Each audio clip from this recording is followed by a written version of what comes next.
Baker Mayfield, yet again. The guy is unreal. 83% accuracy, 2 of 3 on the deep ball. Despite 8 accurate balls not being caught, I mean, all this without his starting right tackle, with a bad starting right guard, a rookie center, a bad left guard, against an Eagles defense that's supposed to be great. No talk. Film.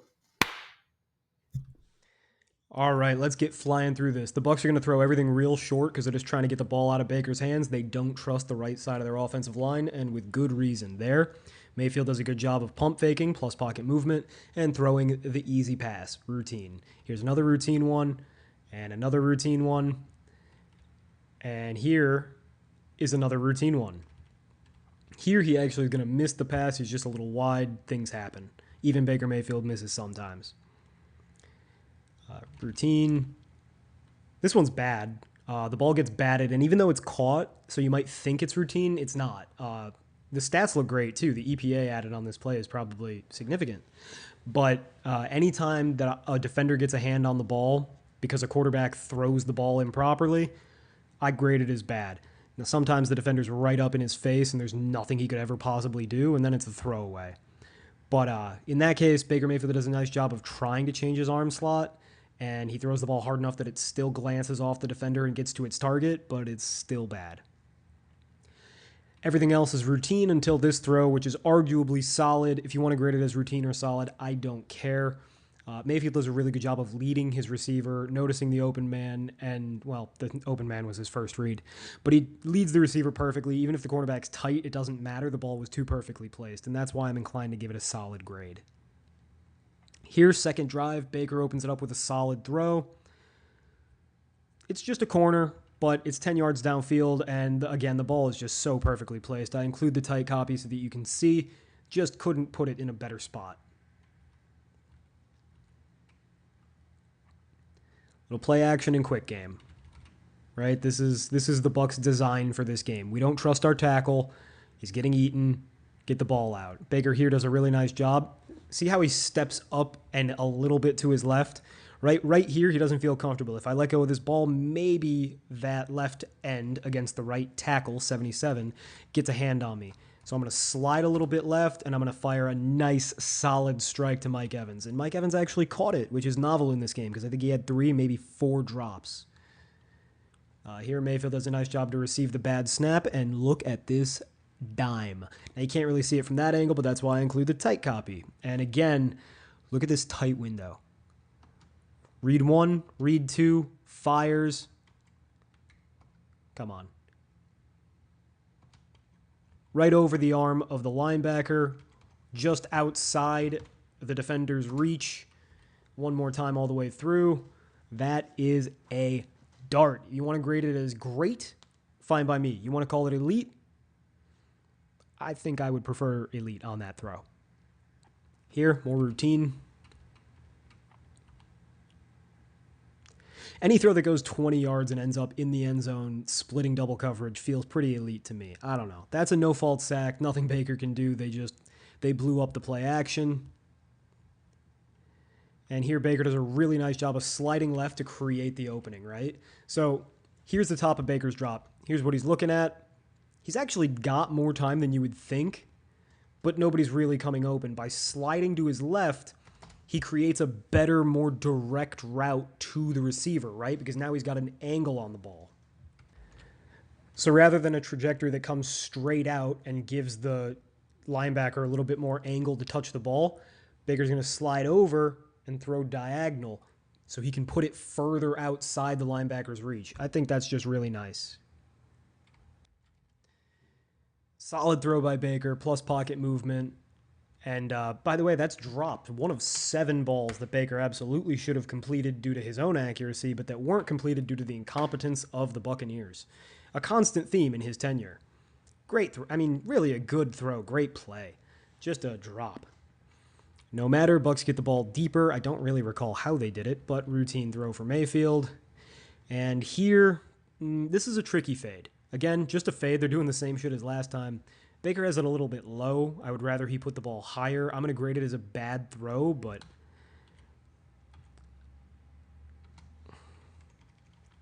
see, if you just put this over 27's head, you probably get an easier catch. You know what? It's not even bad. Looking at it right here, the ball's in Mike Evans' hands.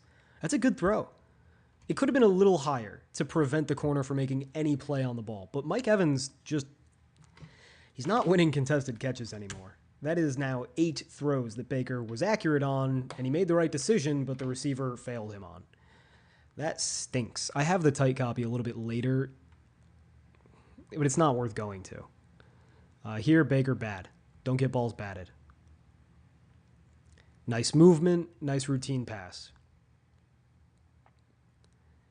This one is nutty. This is a great throw.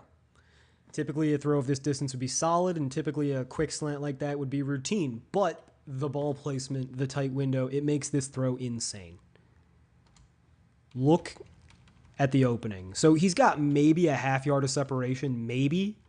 But because he throws this ball so hard, it goes through the defender's radius and into Chris Godwin's hands.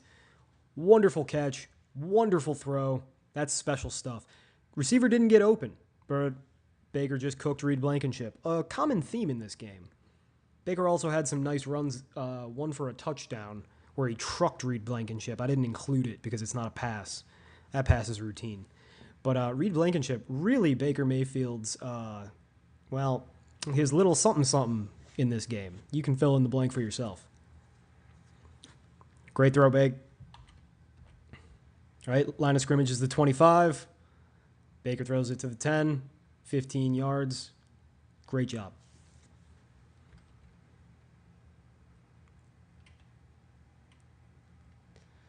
Little motion routine throw, nothing to see here. Yet another drop. How do you drop that? I don't know, but that kid should not be playing anymore. I mean, this is terrible.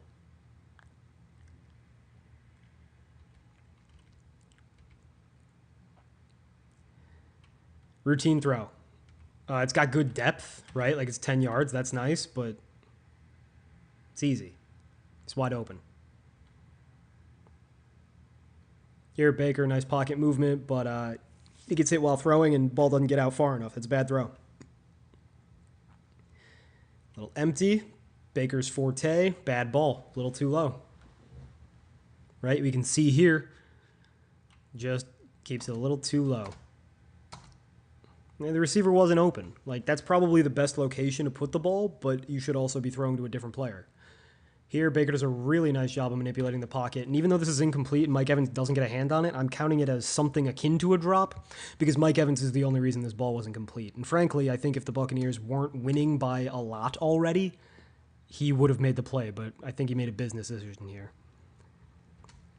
Baker Mayfield does a nice job to manipulate the pocket with that little pump fake, resets his feet, and makes a gorgeous throw, at least a solid throw, maybe a great throw, just because of the velocity and placement. Watch the tight copy, and you'll see what I mean about Mike Evans selling this play. Right here, he just stops running. Why did he stop running? I think he got confused. He saw Kate Otten and was like, oh, maybe it's for him. Well, no, it's obviously not for you. Keep running. You're one step away from the ball. That's a solid throw.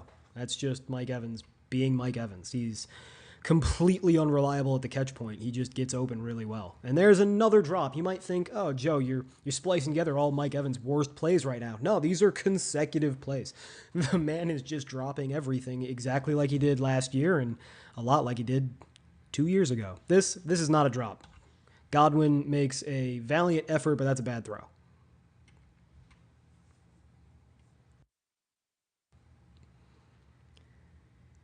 Nice little movement, routine throw, dropped again. And again, these are all in succession. Baker's been accurate on 3 of the last 4 balls, and they're not getting caught, and it's got nothing to do with him. Routine throw on 3rd down, and this allows the Eagles to kind of climb back into the game. So Baker starts working on his old buddy from college. Mike Evans, he's not done. That's an elite throw. That is a sick elite throw. Right? Line of scrimmage at the 33. hits his receiver in the hands at the opposing 45. That's effective. That's a 22-yard pass. That is a gorgeous pass to a covered receiver, utilizing leverage perfectly, ball placed perfectly, touch exquisite, and Mike Evans, once again, terrible mistake.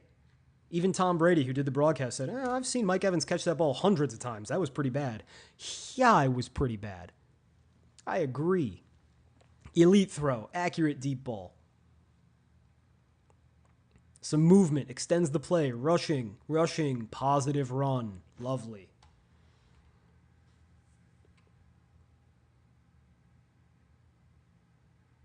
Come on. Steps up to avoid pressure, pocket movement. Steps across to extend the play, pocket movement. Arguably alters his throwing angle to get around this defender, but we will be conservative with the pocket movements. No matter. Solid throw. Into triple coverage, but the placement's so perfect it doesn't matter. Wonderful play by Baker Mayfield. Let's watch the tight copy and drink it in. Up and around. Nakobe Dean, how are you? Nice ball. Puts it just low enough that Chris Godwin can protect himself after the catch. It's just exquisite. It's just really excellent quarterbacking. Baker Mayfield's at the height of his powers. Another pocket movement, another solid throw. This time Mike Evans doesn't even drop it either. It's a miracle. Now here, this is tough. In a perfect world, Baker Mayfield puts this ball a little bit further downfield, and it's a touchdown. But you got to look at what Baker is seeing, right? When Baker lets go of this ball, nice little pump fake, he's getting good at those. When he lets go of this ball, his receiver is not yet open, right? This is Sterling Shepard. I almost called him Malcolm Mitchell. It is Sterling Shepard. Sterling Shepard, especially at this advanced age, is not exactly a even-leaving kind of guy. He's more of a, if he's really open, then maybe he'll win deep kind of guy. And here, he's not even even, right? Like, he's still got underneath leverage. So Baker's thinking, I need this back shoulder so that my receiver can turn around and make a contested catch because he's not winning vertically. Turns out he's wrong. Turns out Shepard had more speed in the tank than we thought. But no matter, it's still perfectly placed using inside underneath leverage.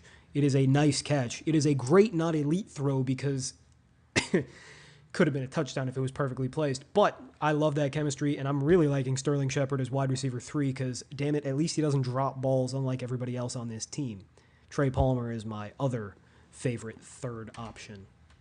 Now let's judge this sack on Mayfield. Top of his drop right here. There's already a defensive tackle in his face. Nothing he can do. Nobody's open. The play hasn't developed. Nobody's even at their break yet because it's too early in the play. The pressure was too immediate. Cody Mock just got dominated once again, and Baker steps up and tries to make something of it. It's a no-fault sack. It's a plus pocket movement because, hell, he at least gave his receivers a chance. Maybe a holding gets called. That's a nice job extending by Mayfield, but there was nothing he could really do. Here, little routine throw. Give him a movement because he threw it as a fadeaway. Whatever. And Mayfield's third and final deep ball of the day. This one's just bad. No flag. Shouldn't have been. Bad ball. Put that high, and it's probably a touchdown. Put that outside, and it's probably a touchdown. He left it inside and low, and no dice. Here, routine throw. Routine throw. Routine throw. And here's that tight copy of the Evans fade from earlier that I promised you. Remember I said it could have been a little higher? It still did hit Mike Evans in two hands, and it's Mike Evans, dude. Come on. You got to catch that. It hits you in two hands. The defensive back doesn't get anything on it. Got to catch that ball. That makes 8. Count them, 8 balls that should have been caught and were not. Quickly, here are just Baker Mayfield's runs. First was a routine run with a pocket move. Good job to truck the defender. And this is a fumbled snap. Now, let's try to figure out if it's Baker's fault or maybe the center's. Ball gets up. Looks like Baker just drops it. Yeah, that's a Baker fumble and a Baker fault. Well, it gets back to the line of scrimmage, so I guess it's not even a sack. We'll call it a negative run. On the day, I have Mayfield with at least one elite throw, and we talked about it. You could argue there were two. He's got either 2 or 3 great throws, depending on how you want to grade that elite one. 8 solid throws, 23 routine ones, and only 7 bad throws. 2 sacks, I didn't blame him for either. 15 times he manipulated the pocket well. That's excellent. He did have a fumble. He did have 2 neutral runs, and he did have a positive run. A plus. I mean, on the season, we're looking at a guy who's 6 of 8 on his deep ball. And if you recall last year, at the beginning of the year, Baker was not struggling, but he was iffy. And it was because he couldn't hit that deep ball. Well, that was always a strength of his game, and it has returned this year. His deep ball is back to being among the very best, if not the best, in the NFL. On the season, through 4 games, he's been accurate on 82% of his passes. That is nuts. And with a 9.0 average PGP, which is play or